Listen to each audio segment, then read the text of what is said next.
here in Pigeon Forge at the Shroud Museum. It's only been open 2 or 3 weeks. I've came by several times to try to get in here, but it hasn't been long open here, and we're going to explore together, but right after the station identification.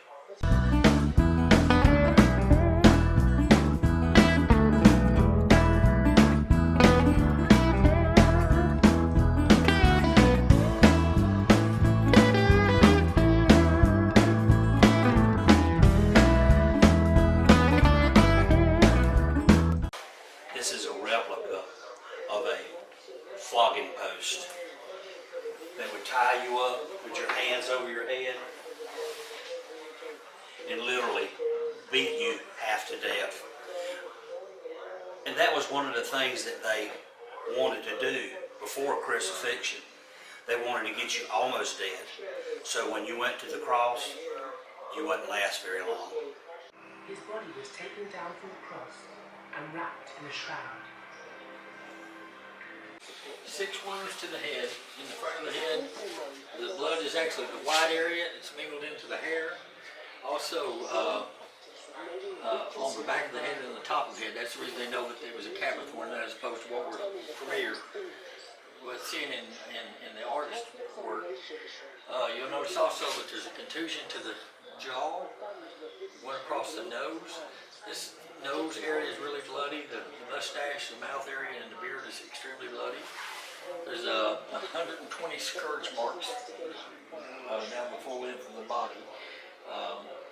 This is a water stain here, and these water stains are placed on there. It's been said it was found in a jar, and were laid in that jar for so long that that water stain had got condensation in it and stained it to that manner. Also, you notice it doesn't show any thumbs. Where this wound here, this is an exit wound, a nail exit wound here. This is actually blood coming up this way and this way.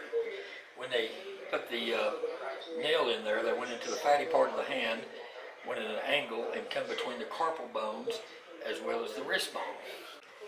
And these are 1st century crucifixion nails.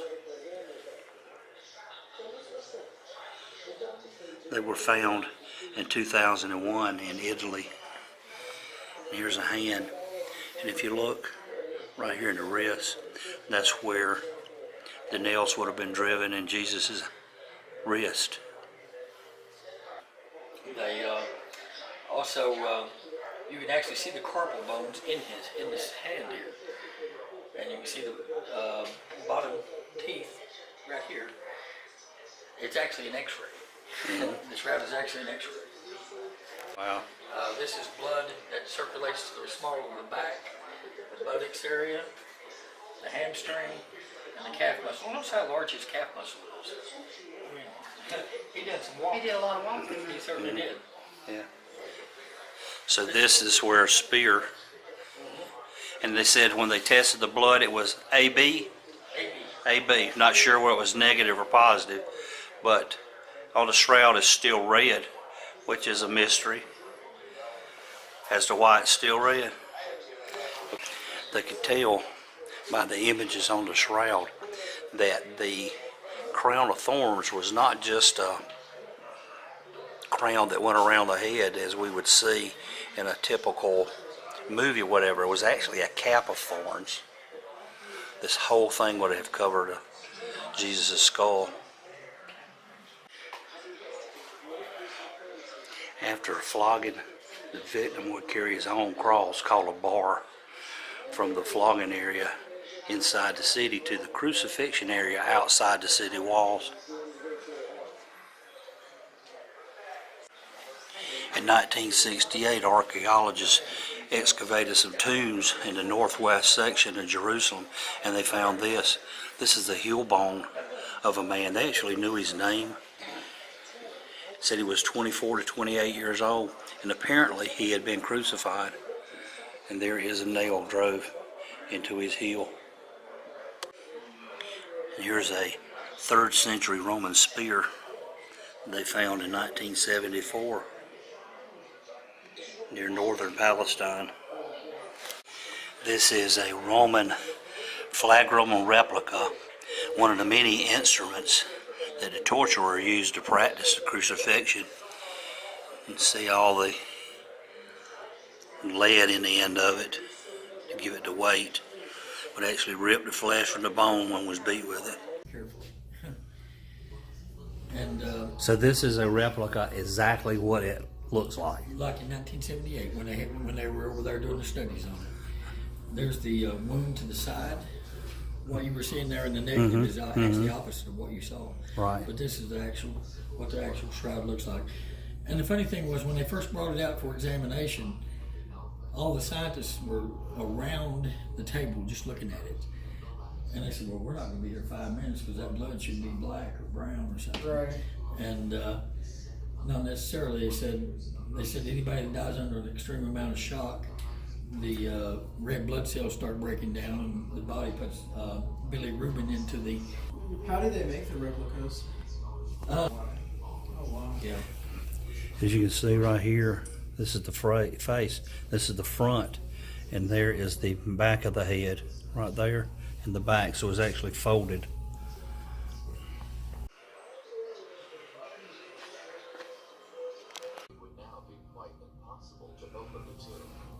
So this is what the tomb in Jerusalem actually looks like. This is it. This is an exact replica of the tomb in Jerusalem where Jesus was buried. Remember, this was a borrowed tomb. If you'll look over here, that this part here would have been a burial spot. It's not finished. Over this way is another burial spot. It's not finished.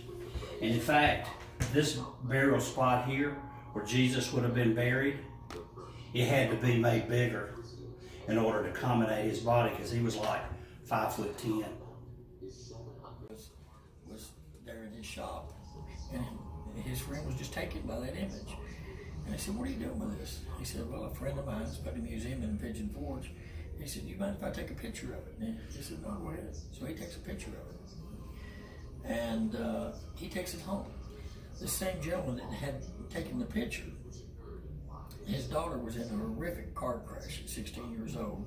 About the same time I decided to put this museum in. When the rescue squad, the ambulances, and all the first responders got there, they noticed that she had already passed. So they started helping out the people in the wreckage. When they come back to her body, they realized that she was still alive. So they were going to extract her body. So they realized she was still alive. So they airlifted her to the University of Kentucky. My graphics guy was calling me on this story the next morning. He was beside himself. So this gentleman's sitting at his house, and that little girl's fine. She's almost 20 years old now. Beautiful little girl. And he's sitting at his house, and he's looking at this picture. And his daughter comes in to say hello to him. She lives at home. And he's just looking at that picture, and she sees what he's looking at. And he looks up at her. And he says, look, and he noticed that her lip was quivering and she's crying.